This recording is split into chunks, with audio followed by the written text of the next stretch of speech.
ஈஸியாக செய்யக்கூடிய chicken starter எப்படி பண்ணுறதுன்னு பார்க்கலாம். அதுக்கு மிளகு 2 ஸ்பூன், ஜீரகம் 1 ஸ்பூன், காஷ்மீரி மிளகாய் 4, மல்லி 2 ஸ்பூன், பட்டை 4, அன்னாச்சிப்பூ 1, சோம்பு 1/2 ஸ்பூன், பூண்டு 4, இஞ்சி 1 துண்டு சேர்த்து நல்லா குறகுறப்பாக அரைச்சி எடுத்துக்கலாம்.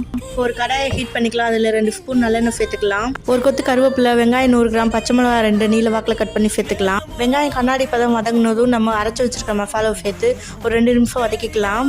அதில் சிக்கன் 1 கிலோ சேர்த்துக்கலாம். நான் நாட்டுக்கோழினால் பாயில் பண்ணி எடுத்திருக்கேன். நார்மல் கோழியாக இருந்தால் பாயில் பண்ணாமல் அப்படியே சேர்த்துக்கலாம்.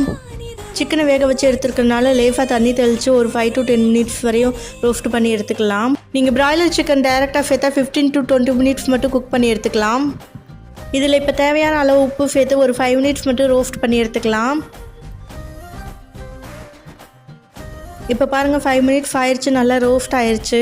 இது பண்ணுறது ரொம்ப ஈஸியாக இருக்கும். அதோட எல்லா வெரைட்டி சாதத்து கூடயும் வச்சு சாப்பிட ரொம்ப நல்லாயிருக்கும். நீங்களும் இந்த ஈஸியான சிக்கன் ஸ்டார்டரை வீட்டில் ட்ரை பண்ணி பாருங்கள்.